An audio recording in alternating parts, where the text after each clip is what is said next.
మెసేజెస్లో Christmas మెసేజెస్లో 9వ ప్రసంగము మనము నేర్చుకోబోతున్నాము.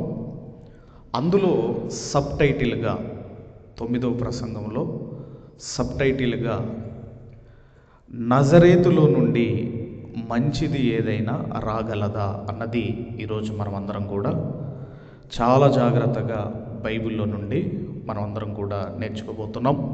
మరలా చెబుతున్నాను, నజరేతులో నుండి మంచిది ఏదైనా రాగలదా అన్నది మనము నేర్చుకుందాము. మరి ఈ నజరేతు అనే ప్రాంతము ఎక్కడుంది అన్నప్పుడు గలిలయ ప్రాంతము, గలిలయ దేశముగా మనము బైబిల్ గ్రంథంలో చదువుకుంటాము. ఆ గలిలయ దేశములో ఉన్న ప్రాంతమే ఈ నజరేతు. ఈ నజరేతు అనేది యెరూషలేమునకు ఉత్తరాన సుమారుగా 55 మైళ్ళ దూరములో ఉన్న ప్రాంతమే ఈ నజరేతు అనేది. మీ అందరికీ కూడా ఒకసారి మ్యాప్ పంపించాను, అందరూ కూడా దాన్ని డౌన్లోడ్ చేసుకుంటాము. మన వాట్సాప్లో దయచేసి అందరికి కూడా ఈ మ్యాప్ మన వాట్సాప్లో పంపించాను. ఎందుకంటే కాస్త చూసుకుంటూ మీకు కూడా ఒక ఐడియా వస్తుంది. ఇక్కడ ఈ మ్యాప్లో మీరు డౌన్లోడ్ చేయగలిగితే అక్కడ 3 ప్రాంతాలు, ఈ కానాను ప్రాంతం అనేది, ఈ పాలు తేనెలు ప్రవహించే ప్రాంతం అనేది 3 ప్రాంతాలుగా మరి డివైడ్ అయినట్టుగా మనం చూడగలం. ఒకటి గలిలయ ప్రాంతము. డౌన్లోడ్ చేసుకున్నారా? పై భాగం చూడండి, పై భాగంలో గలిలయ అని ఉన్నది చూడండి. మ్యాప్లో చూడండి, మ్యాప్లో పైన పింక్ కలర్ లెటర్స్తో గలిలయ అనే ప్రాంతం ఉంది. మధ్యలో సమరయ అని ఉంది చూడండి. సుకారు అనే ప్రాంతము, ఈ సమరయ అనే ప్రాంతము అక్కడ కనపడుతుంది కదండి. కింద యూదయ అనే ప్రాంతం కనపడుతుంది చూడండి. 3 ప్రాంతాలు ఉన్నాయి కదా లైన్గా. పైన గలిలయ, క్రింద సమరయ, అంటే మధ్యలో సమరయ, క్రింద యూదయ. ఇప్పుడు యేసుక్రీస్తు వారు ఏ ప్రాంతం నుంచి చెప్పబడుతున్నారంటే గలిలయ ప్రాంతంలో. అక్కడ మీరు కొంచెం జూమ్ చేయగలిగితే ఆ గా అన్న అక్షరం దగ్గర నజరేతు అని ఉన్న చూడండి. చూడండి, గా అన్న అక్షరం దగ్గర నజరేతు అని ఉన్న చూడండి. ఈ నజరేత్ అనే ప్రాంతము ఇప్పుడు కింద మీకు ఎక్కడ కనపడుతుందంటే, కింద ఈ దా అన్న ప్రాంతం దగ్గర బెత్లెహేము పైన యెరూషలేము ఉంది చూడండి. బెత్లెహేము పైన యెరూషలేము ఉంది కదమ్మా. ఆ యెరూషలేము నుంచి ఇప్పుడు నజరేతుకి సుమారుగా 55 మైళ్ళ దూరం అటండి. 55 మైళ్ళ దూరము. అందుకే యూదులు సమరయులతో సాంగత్యం చేయరని మనం చదువుకుంటాం. అందుకని యూదులు సమరయ గుండా వెళితే యెరూషలేము చాలా దగ్గరగా, చాలా తొందరగా వెళ్ళిపోవచ్చు. కానీ వాళ్ళ ప్రాంతం నుంచి వెళ్ళరు వీళ్ళు. ఎలా వెళ్తారంటేనండి వీళ్ళు యోర్దాన్ నది ఉన్న చూడండి యోర్దాన్ నది అని ఇప్పుడు ఎక్కడంటే ఈ యూదయ దేశం పక్కన యోర్దాన్ నది ఉన్న చూడండి. పెరయాన్ ఉన్న చూడండి ఆ పెరయాన ప్రాంతంలో పైన యోర్దాన్ ఉన్న చూడండి. అదిగో ఆ ప్రాంతము నుంచి వచ్చి ఆ సమరయ ఆ బార్డర్ నుంచి వచ్చి ఇటు చేరుకుంటారనమాట. వీళ్ళు సమరయుల ప్రాంతంలో చేరుకోరు, ఎందుకంటే వాళ్ళతో సాంగత్యం చేయరు. ఇక్కడ ఈ సమరయ ప్రాంతం నుండి వెళ్ళరు. రైట్. ఇప్పుడు మరి మనం ఆలోచిస్తున్నాము అంటే గలిలయలోని నజరేతులో నుండి మంచిది ఏదైనా రాగలదా? ఇంతకీ ఎవరి మాట అన్నారు, ఎవరితో అన్నారు, ఎవరి గురించి అన్నారో మనము బైబిల్ రీడింగ్లో చదువుకున్నాము. యోహాను సువార్త 1వ అధ్యాయము 43వ వచనము నుండి మనం చదువుకుందాము. మరునాడు అన్నాడమ్మా. మరునాడు అంటే ఎప్పుడమ్మా అంటే మరునాడు అంటే ఎప్పుడు? మరునాడు అంటే ఏ రోజు అయిపోయిన తర్వాత అమ్మా? మరునాడు అంటే ఎప్పుడమ్మా?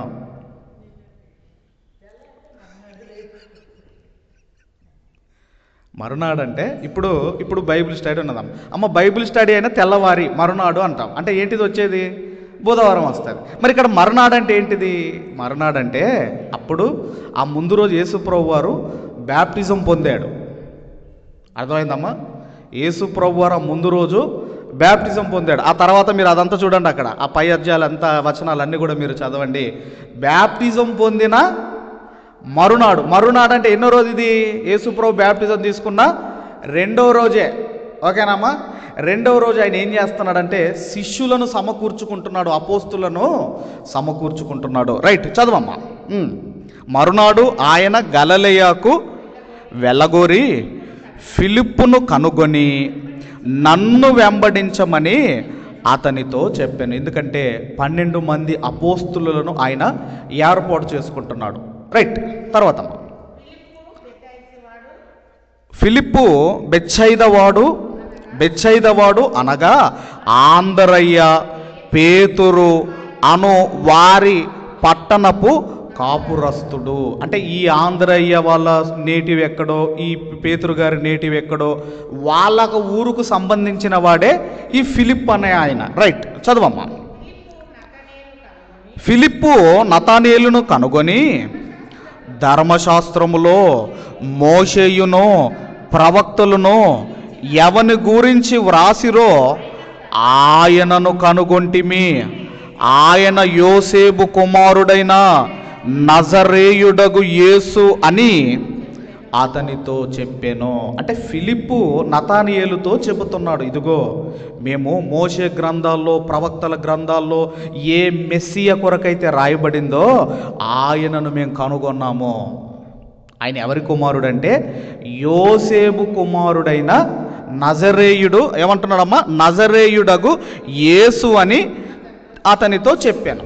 ఎవరు చెబుతున్నారు? ఫిలిప్పు నతానేలుతో చెబుతున్నాడు. ఎవరి గురించి చెబుతున్నాడు? ప్రభువు గురించి చెబుతున్నాడు. Right, clear. రైట్, తర్వాత చదవమ్మా. అందుకు నతానియేలు నజరేతులో నుండి మంచిది ఏదైనా రాగలదా అని అతనిని అడగగా వచ్చి చూడుమని ఫిలిప్పు అతనితో అనెను.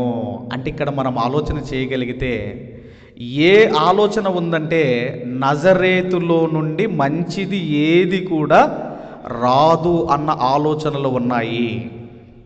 నజరేతులో నుండి మంచిదనేది ఏదైనా రావాలి అంటే అది నజరేతులో నుండి రాదు కదా. మరి మీరేమో నజరేయుడగు యేసు అంటున్నారు, ప్రవక్త అంటున్నారు, మోషే గ్రంథము, ధర్మశాస్త్ర గ్రంథాల్లో రాయబడింది అంటున్నారు. అసలు నజరేత్ అనే ప్రాంతం ఎలాంటిదో మీకు తెలుసు కదా.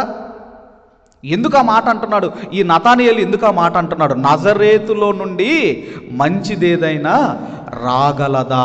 ఎందుకు ఆ మాట అంటున్నాడు అంటే మంచి అనేది నజరేతులో నుండి రాదా? అంతకీ ఆ ప్రాంతంలో ఎలాంటి ప్రజలు నివసిస్తున్నారు, ఇంతకీ ఆ ప్రాంతము ఎలాంటిది ఇదంతా కూడా మనకు తెలియాలి. రైట్, ఇప్పుడు మరలా మనం అందరం కూడా యోహాను సువార్త 7వ అధ్యాయము ఈ సందర్భం అండి ఎక్కడ స్టార్ట్ అవుతుందంటే 25వ వచనం దగ్గర మనకు సందర్భం స్టార్ట్ అవుతుంది. 25వ వచనంలో యెరూషలేము వారిలో కొందరు వారు చంప వెతుకుచున్నవాడు ఈయనే కాడా, ఇదిగో ఈయన బహిరంగముగా మాటలాడుచున్నాడు, ఈయనను ఏమనరు, ఈయన క్రీస్తని ఆయనను ఈయన ఎక్కడి వాడో ఎరుగుదుమో. క్రీస్తు వచ్చినప్పుడు ఆయన ఎక్కడి వాడో ఎవడు ఎరగరని చెప్పుకొనిరి. ఇప్పుడు యేసుక్రీస్తు వారు ఎక్కడి వాడో అక్కడున్న పరిసయ్యులకు, ప్రధాన యాజకులకు తెలుసటండి. యేసుక్రీస్తు వారు ఎక్కడి వాడో పరిసయ్యులకు, ప్రధాన యాజకులకు తెలుసు. అయితే క్రీస్తు అనబడే ఆయన ఎక్కడి నుంచి వస్తాడో తెలియదు అంటున్నారు. ఇలా ఇదంతా కూడా మీరు చదువుకుంటూ మీరు రాగలిగితే దయచేసి మనం అందరం కూడా మరి ఎక్కడికి వద్దామంటే 40వ వచనానికి వద్దాం. జనసమూహములలో కొందరు ఈ మాటలు విని నిజముగా ఈయన ప్రవక్తయే అనిరి. మరికొందరు ఈయన క్రీస్తే అనిరి. మరికొందరు ఏమి క్రీస్తు గలిలయలో నుండి వచ్చునా, క్రీస్తు దావీదు సంతానములో పుట్టి దావీదు ఉండిన బెత్లెహేము గ్రామములో నుండి వచ్చునని లేఖనము చెప్పుట లేదా అనిరి.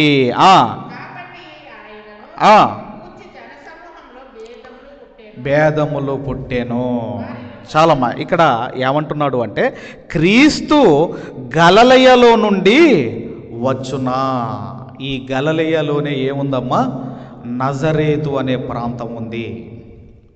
ఈ నజరేతు అన్న పదము హిబ్రూలో ఏమంటారు అంటే నెట్సర్ అనే ఈ నెట్సర్ అనే ఈ పేరులో నుండే ఏమొచ్చిందంటే నజరేతు అన్న పేరు వచ్చింది. ఈ నెట్సర్ అన్న పేరుకు, నజరేతు అన్న పేరుకు అర్థం ఏంటంటే ఏ షూట్ అన్న పదం ఇచ్చాడు ఇంగ్లీష్లో. తర్వాత మరొక పదం ఏంటంటే స్ప్రౌట్స్ అంటాం కదా మనం. స్ప్రౌట్స్ అంటే మొలకెత్తిన గింజలు అంటాం కదమ్మా, వాటిని ఇంగ్లీష్లో స్ప్రౌట్స్ అంటారు. వాటిని స్ప్రౌట్ అంటే చిగురు. నజరేతు అన్న పేరుకు అర్థం ఏంటంటే మరొక అర్థము చిగురు. ఇప్పుడు యేసుక్రీస్తు వారికి ఒక పేరుంది. ఏంటా పేరు? నజరేతు. ఆయన పేరు చిగురు అనే పేరుంది ఆయనకు. మన బైబిల్ గ్రంథంలో, యెషయా గ్రంథంలో ఆయనకు ఆ దావీదు చిగురు అని మనం చదువుకుంటాం మనం. అమ్మా ఓకేనా? యెషయా మొద్దులో నుండి చిగురు పుట్టునని మనం చదువుకుంటాం. అయితే ఇక్కడ మనం చూడగలిగితే ఇప్పుడు ఈ నజరేతుకున్న పేరేంటంటే ఎన్ నసీరా అన్న పేరు ఇప్పుడు పిలుస్తారట అండి. ఎన్ నసీరా అనే పేరుతో ఈరోజు దాన్ని నజరేతును పిలుస్తారట. అయితే ఇక్కడ ఏమని అంటున్నాడు అంటే అక్కడ ఏమంటున్నారంటే క్రీస్తు గలిలయలో నుండి వచ్చునా, క్రీస్తు దావీదు సంతానములో పుట్టి దావీదు ఉండిన బెత్లెహేము గ్రామములో నుండి వచ్చునని లేఖనము చెప్పుట లేదా. అయితే క్రీస్తు మెస్సియ రావాలి అంటే బెత్లెహేములో నుండి రావాలి. కానీ ఎక్కడి నుంచి వస్తున్నాడు ఆయన? ఇదిగో గలిలయలో నుండి రావటం ఏంటి అంటే వారి ఉద్దేశం ఏంటంటే గలిలయ అనే ప్రాంతము అది నీచమైన ప్రాంతము. గలిలయ అనే ప్రాంతము హేళన చేయడానికి ఉపయోగపడే ప్రాంతము, చెడ్డవారు నివసించే ప్రాంతం కదా, అసలు మంచివారు ఉండే ప్రాంతం కాదు కదా అది. మరి అలాంటి ప్రాంతంలో నుండి క్రీస్తు రావటం ఏంటి? శిష్యులను కూడా ఏమన్నారు అంటేనండి, ఈ 12 మంది అపోస్తులు కూడా వీళ్ళు కూడా గలిలయ ప్రాంతానికి చెందిన వాళ్ళు. వీళ్ళను కూడా ఏమన్నారో ఒక పదం మీరు చూడగలిగితే అపోస్తుల కార్యములు 2వ అధ్యాయం 7వ వచనాన్ని మనం చదువుకుందాము. వాళ్ళను కూడా ఏమని దూషిస్తున్నారో మనం చూడగలిగితే అపోస్తుల కార్యములు 2వ అధ్యాయము 7వ వచనాన్ని మనం చదువుకుందాము.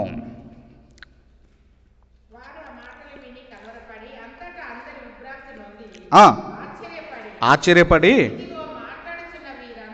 ఇదిగో మాటలాడుచున్న ఈ శిష్యులందరూ గలిలయులు కారా. అంటే ఏంటంటేనండి, గలిలయుడు అన్న పదం ఏంటంటే అది నీచమైన పదము. గలిలయుడు అనే పదము, గలిలయ వారు అంటే నీచమైన వారు, తక్కువగా వాళ్ళ గురించి ఇదిగో తక్కువ చేసి మాట్లాడే ఆ పదం అండి. అంటే ఒక స్వల్పమైనది, అల్పమైనది, ఇదిగో మంచివారు అనేవారు లేనటువంటి ప్రాంతమే ఈ గలిలయ ప్రాంతం. అందుకే అంటున్నారండి క్రీస్తు గలిలయ నుండి వచ్చిన ఎక్కడి నుంచి వస్తాడు ఆయన? వస్తే దావీదు పుట్టిన బెత్లెహేములో నుండి రావాలి కదా అని చెబుతూ తర్వాత ఏం జరిగిందంటే 45వ వచనం మనం చదువుకుందామండి.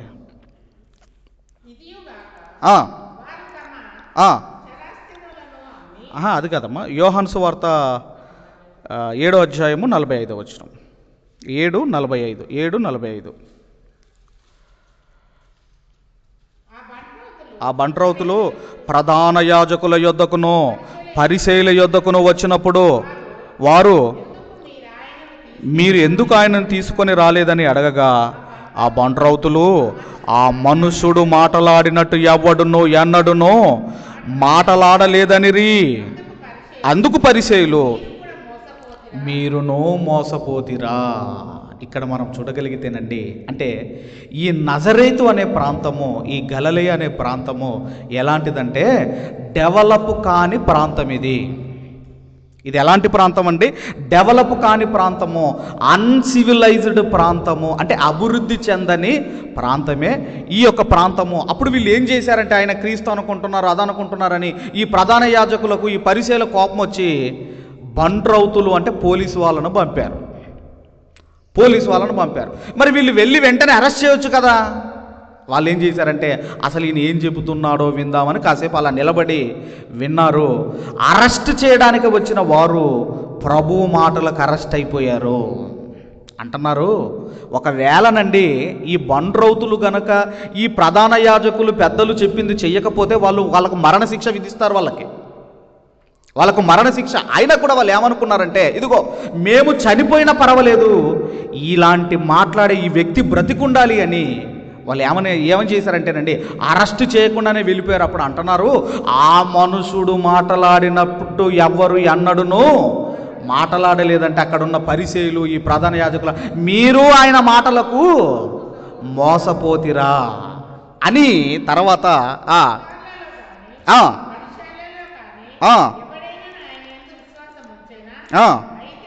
అయితే ధర్మశాస్త్రం ఎరుగని జనసమూహము శాపగ్రస్తమైనదని వారితో అనిరి. ఇక్కడ మనం ఆలోచన చేయగలిగితే, అంటే ఈ గలిలయ ప్రాంతం మీద ఆనాడున్న మనుషులకు ఒక మంచి అభిప్రాయం లేదు. అది నీచమైనది, తక్కువ చేసి మాట్లాడేవారు, అది డెవలప్మెంట్ లేని ప్రాంతము, అది బ్యాక్వర్డ్ ప్రాంతము. అలాంటి ఒక స్వల్పమైన పట్టణము. అప్పటికండి యెరూషలేము డెవలప్ అయిపోయింది. యూదయ దేశానికి ముఖ్య పట్టణము యెరూషలేము, అది డెవలప్మెంట్లో ఉంది. ఇశ్రాయేలీలకు ముఖ్య పట్టణము షోమ్రోను, ఈ షోమ్రోను డెవలప్ అయిపోయింది. కానీ ఈ గలిలయ ప్రాంతము వెనుకబడిన ప్రాంతము, ఇదిగో నీచులు ఉండే ప్రాంతము, తక్కువ చేసి మాట్లాడేవారు ఉండే ప్రాంతము. మరి అలాంటి ప్రాంతంలో నుంచి ఒక ప్రవక్త రావటం ఏంటి, ఒక మెస్సియ రావటం ఏంటి, ఇదిగోనండి యేసు రావటం ఏంటి అని వాళ్ళు మాట్లాడుతూ ఇక మనం చూడగలిగితేనండి, ఎందుకు ప్రభువు ఆ ప్రాంతాల్లో నుంచి ఎందుకు వచ్చాడు అంటే కొరింథీ పత్రికలో ఒక మాట రాయబడింది. దయచేసి మనం అందరం కూడా చూడగలిగితే కొరింథీ పత్రిక 1వ అధ్యాయము 26వ వచనం నుండి మనం అందరం కూడా చదువుకుందాము. 1 కొరింథీ 1వ అధ్యాయము 26వ వచనం నుండి చదవమ్మా. సహోదరులారా,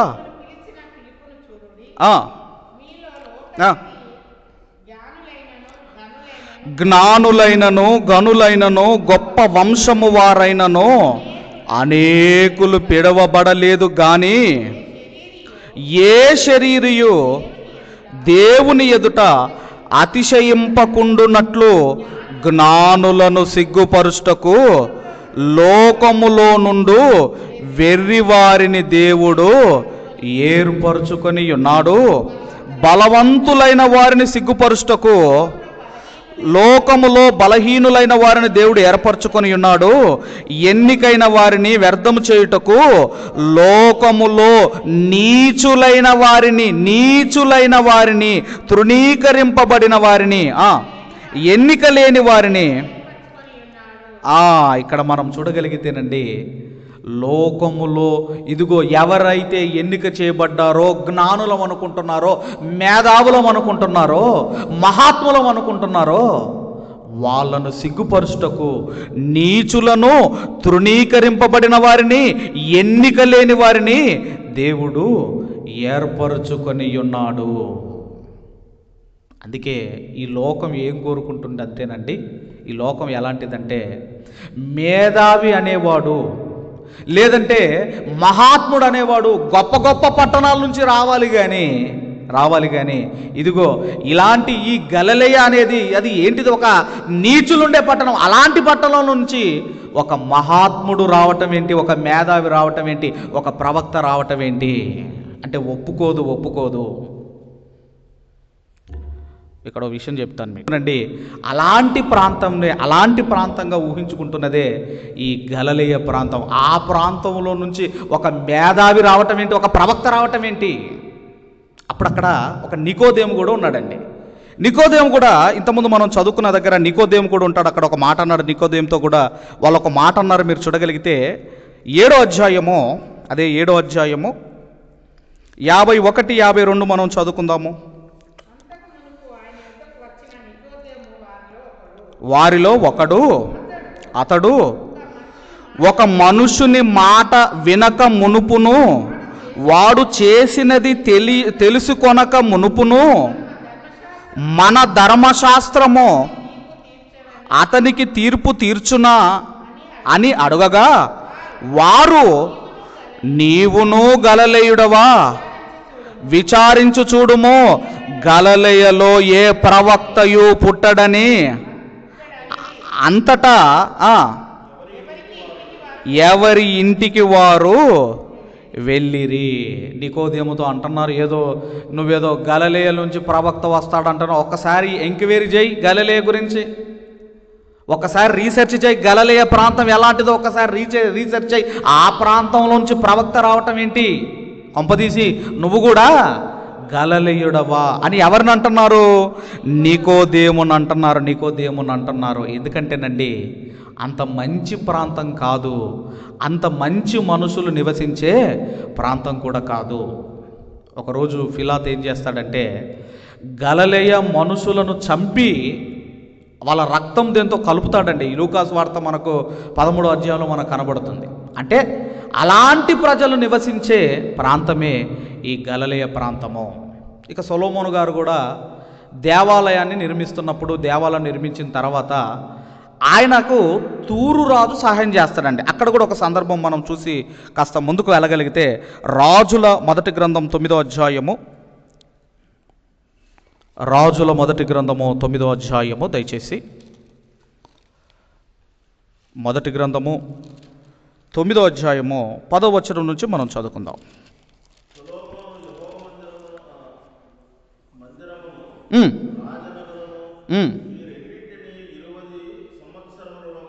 కట్టించెను. అతడు పని ముగించిన తర్వాత తూరు రాజైన హీరాము. ఇప్పుడు మీరు మరలా మీరు ఈ గలిలయ ప్రాంతంలోనే పైననే తూరు అనే ప్రాంతం ఉంటుందండి. తర్వాత మీరు ఆ తూరు, సిదోను ప్రాంతాలు ఇవన్నీ కూడా ఆ పైన మీకు ఆ సిదోను అని ఉంటుంది కదమ్మా, ఆ పక్కనే సిదోను కింద సారేపతు కింద తూరు అనే ప్రాంతం ఉంది చూడండి, పైన ఉంటుంది. తర్వాత ఇంటికి వెళ్ళి మళ్ళీ ఒకసారి మ్యాప్ని చూసుకోండి. పైన ఇప్పుడు ఆ పైన అంటే సిదోను ఉంది, తర్వాత ఈ లెఫ్ట్ సైడ్లో సిదోను, సారేపతు, తర్వాత తూరు అనే ప్రాంతం ఉంది చూడండి. ఇక్కడ ఉన్న రాజు పేరు ఏంటంట? హీరాము. చదవండి సార్.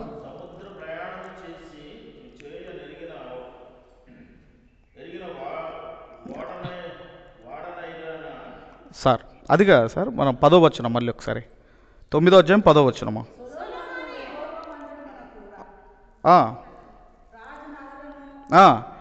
ఈ రెండింటిని 20 సంవత్సరంలోగా కట్టించెను.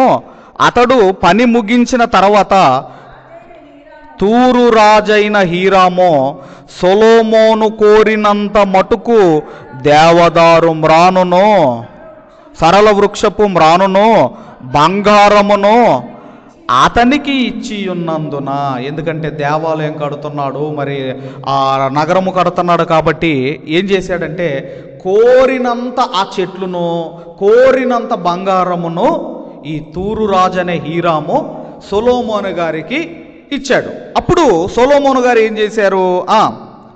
చదవం 11వ వచనం. సొలొమోను గలిలయ దేశమందున్న 20 పట్టణములను హీరామునకు అప్పగించెను. ఇదిగో హీరామును, నాకు హెల్ప్ చేసావు కదా, బంగారం ఇచ్చావు, దేవదారు మ్రానులు ఇచ్చావు, సరళ వృక్షములు ఇచ్చావు కదా, అయితే నీకు గలిలయ దేశములోని ఒక 20 సిటీస్, ఒక 20 సిటీస్ని నేను నీకు గిఫ్ట్గా ఇస్తున్నాను అన్నాడండి.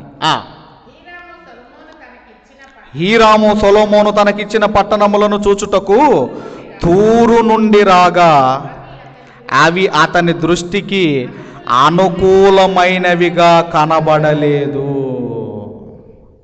ఎందుకంటేనండి, సముద్ర తీర ప్రాంతాలు ఉండే ప్రాంతాలు ఎలా ఉంటాయి, ఈ సముద్రాలు లేని ప్రాంతాలు ఎలా ఉంటాయి? అందుకే ఇవి ఎలా ఉన్నాయటంటే అనుకూలముగా లేవటండి. అతనికి నచ్చలేదు. అతనికి ఎందుకు నచ్చలేదు? తర్వాత 13వ వచనంలో మళ్ళీ సొలొమోను గారి దగ్గరికి వెళ్ళిపోయాడు. నా సహోదరుడా, నీవు నాకిచ్చిన ఈ 20 పట్టణములు ఏ పాటివనెనో నేటి వరకు వాటికి కాబూలని పేరు. నేటి వరకు వాటికి కాబూలని పేరు. కాబూల్ అన్న దగ్గర ఫుట్ నోట్లో ఏమనుందో చూడండి. ఏమైంది ఉన్నదండి? నిష్ప్రయోజనము. అంటే ఆ పట్టణాలు ఎలాంటివి? ప్రయోజనము లేని నిష్ప్రయోజనమైన పట్టణాలు. నిష్ప్రయోజనమైన పట్టణాల్లో ఎలాంటి మనుషులు ఉంటారు? ఇక అలాంటి మనుషులే ఉంటారు. అందుకే మనం చూడగలిగితే యేసుక్రీస్తు వారిని ఎందుకు తృణీకరించారు అంటే ఆయన నజరేతులో నుంచి వచ్చాడు కాబట్టి. అసలు నిజంగా ఆయన పుట్టింది ఎక్కడ? నిజంగా ఆమె ఎక్కడ పుట్టాడు? ఆయన దావీదు గారు పుట్టిన బెత్లెహేములోనే పుట్టాడు. మరి పెరిగింది ఎక్కడైనా? ఎక్కడ పెరిగాడమ్మా? నజరేతులో పెరిగాడు. ఎందుకు నజరేతులో ఎందుకు పెరగవలసి వచ్చింది? ఎందుకంటేనండి, ఒక ప్రవచనం రాయబడింది. నజరేతులో ఎందుకు పెరగాలి అంటే, ఇప్పుడు యోసేపు మరియమ్మల ఆ నేటివ్ ఎక్కడండి? వాళ్ళ సొంత ఊరు ఎక్కడంటే నజరేతు. వాళ్ళ సొంత ఊరు ఎక్కడండి? నజరేతు. వీళ్ళు ప్రజాసంఖ్య రాయించుకోవడానికి ఎక్కడికి వెళ్ళారు? వీళ్ళు యూదయ దేశానికి వెళ్ళారు. వీళ్ళు కైసర్ ఆజ్ఞ చొప్పున వీళ్ళు ఎక్కడికి వెళ్ళారు? యూదయ దేశానికి వెళ్ళారు. ఇప్పుడు గలిలయ దేశం నుంచి, ఇప్పుడు నేను చెప్పాను కదా 55 మైళ్ళ దూరం అని, అక్కడి నుంచి ఆ గర్భవతి అయిన స్త్రీని ఆ నిండు చూలాలు తీసుకుని ఎక్కడికి వెళ్ళాడు అంటే యూదయ దేశములోని బెత్లెహేముకు వెళ్ళాడు. అక్కడ ప్రసవ దినములు నిండటము, యేసుక్రీస్తు వారు అక్కడే పుట్టారు. అక్కడ ప్రజాసంఖ్య రాయించుకోవటం, తర్వాత యేసుక్రీస్తు వారికి పేరు పెట్టిన తర్వాత మళ్ళీ ఎక్కడికి వచ్చారు? ఇప్పుడు మళ్ళీ నజరేతుకు వచ్చారు. ఇప్పుడు జ్ఞానులు ఎక్కడికి వచ్చారు? అమ్మ, జ్ఞానులు ఎక్కడికి వచ్చారు? ఇప్పుడు మనము క్రిస్మస్ డెకరేషన్ చేస్తాం కదమ్మా, ఇటు గొల్లలు ఉంటారు, ఇటు జ్ఞానులు ఉంటారు, అన్నీ అక్కడే ఉంటాయి. కానీ యేసుక్రీస్తు వారు పుట్టినప్పుడు ఆ పాక దగ్గరికి వచ్చిందేమో ఈ గొల్లలు.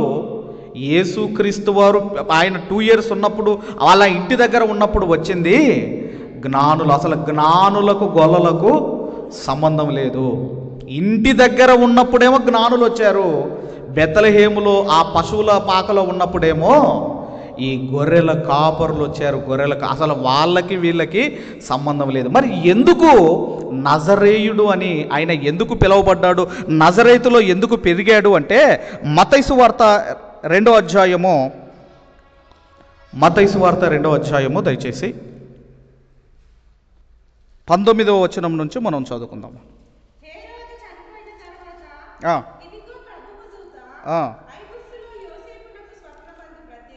ప్రత్యక్షమై నీవు లేచి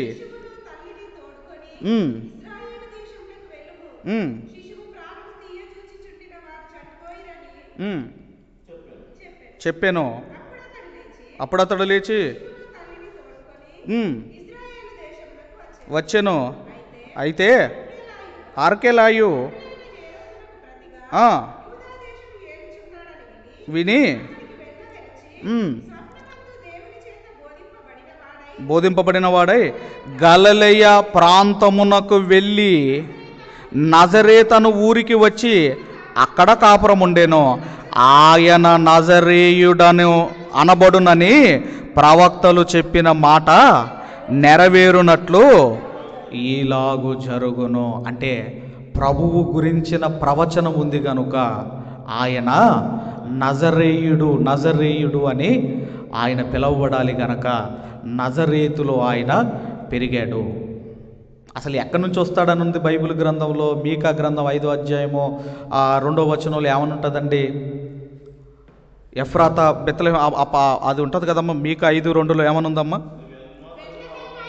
బెత్లెహేమ ఎఫ్రాతా నువ్వు స్వల్పజ్ఞానం అయినను ఏలబోవాడు నీలో నుండి వచ్చును. బెత్లెహేము నుంచే వచ్చాడు ఆయన, కానీ పెరిగింది ఎక్కడ? అమ్మ, యేసుక్రీస్తు వారు పుట్టిందేమో బెత్లెహేములో, పెరిగిందేమో నజరేతులో, ఆయన సేవ చేసిందేమో కపెర్నహూములో, ఆయన చనిపోయిందేమో యెరూషలేములో. ఎన్నున్నాయో చూసారమ్మా? పుట్టింది బెత్లెహేములో, పెరిగింది నజరేతులో, సేవ చేసింది కపెర్నహూములో, చనిపోయింది యెరూషలేములో. మరి మనం ఆలోచన చేయగలిగితే, అందుకే వాళ్ళు అంటున్నారు ఏదంటే నజరేతులో నుండి మంచిదేదైనా వచ్చున. నజరేతులో నుండి మంచిదేదైనా వచ్చున అంటే అలాంటి నీచమైన వారు, లేదంటే బ్యాక్వర్డ్ ఏరియా అండి, అలాంటి వారు నివసించే ఆ ప్రాంతంలో నుండే ఎందుకు వచ్చాడు అంటే ఎన్నికైన వారిని తృణీకరించుటకు. కాబట్టి ఆయన ఆ ప్రాంతం నుంచి రావటం వల్ల అనేకులు, అందుకేనండి ఆయన నమ్మటం లేదు. ఆ రోజుల్లో అనేకులు యేసుప్రభు వారిని నమ్మకపోవడానికి గల కారణం ఏంటంటే ఆయన నజరేతులో నుంచి వచ్చాడు. ఎందుకంటే ఆ రోజున అభిప్రాయం ఏంటంటే నజరేతులో నుండి ఏది మంచిది కూడా రాదు అని. పిలాతు కూడా యేసుప్రభు వారి పైన ఆ చనిపోయిన ఆ శిలువ మీద ఏమని బోర్డు పెట్టించాడంటే జీసస్ ద నజరేత్ అనే బోర్డు పెట్టించాడు. నజరేయుడైన యేసు. కాబట్టి మంచి మనం ఆలోచన చేయగలిగితే అలాంటి అభిప్రాయం ఉన్నది కనుకనే నతానియేలు అంటున్నాడు, నజరేతులో నుండి మంచిదేదైనా రాగలదా అంటే వచ్చింది ఆయనే, ప్రభువు అయిన యేసు. ఇప్పటికి కూడా కొంతమంది మీరు చూడగలిగితే, ఇప్పటికి కూడా ఇప్పుడు మన దగ్గర కొంతమంది ఉంటారు, వాళ్ళ తక్కువ వాళ్ళ దేవుడు అనేవాళ్ళు లేరేమా? ఫలానోళ్ళు నమ్ముకునే దేవుడు అండి ఆయన, ఫలానోళ్ళు నమ్ముకునే దేవుడు అనేవాళ్ళు ఆ రోజు కూడా అలాగే అనుకొని ఉన్నారు కనుకనే ఆ రోజు యేసుప్రభుని నమ్మలేదు. ఈరోజు అలాంటి వాళ్ళే ఉన్నారు కనుక ఈరోజు కూడా నమ్మటం లేదు. కాబట్టి యేసుప్రభు వారు నజరేయుడని పిలువబడాలి కనుక నజరేతులో ఆయన పెరిగాడు, నజరేతులో తల్లిదండ్రులకు లోబడి ఆయన బ్రతికాడు. కాబట్టి మరి మంచిది వచ్చిందా రాలేదా అంటే వచ్చింది. కాబట్టి ఏంటంటే ఈ మారుమూల ప్రాంతంలో ఇలాంటి, మరి ఈరోజు మనం చూస్తున్నాం, ఒక రిక్షా నడుపుకునే ఆయన కూతురు కలెక్టర్ అయిందని మనం వింటాం లేదా? ఆశ్చర్యపోవమ్మా? రిక్షా నడుపుకునేట ఆయన కూతురు ఏంది కలెక్టర్ అవ్వటం ఏంటంటే ఆశ్చర్యపోవటం లేదా?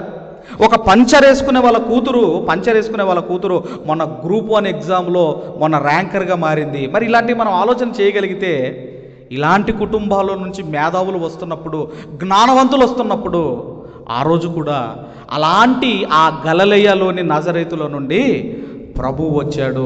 అందుకే ఆయన జ్ఞాని ఆయన చెప్పిన మాటలు ఈరోజు ప్రపంచంలో ప్రతి ఒక్కరు కూడా వాడుకొని మేధావులయ్యారు, మహాత్ములయ్యారు. అందుకే నజరేతులో నుండి మంచిది ఏదైనా రాగలదా అని ఆ రోజు నతానియేలు ఫిలిప్పును అడిగాడు. మరి ఈ సబ్జెక్ట్ మీకు అర్థమైంది అనుకుంటున్నాను. ఏదైనా డౌట్ ఉంటే మీరు అడగవలసిందిగా కోరుకుంటూ ఈ మాటలు ముగిస్తాను.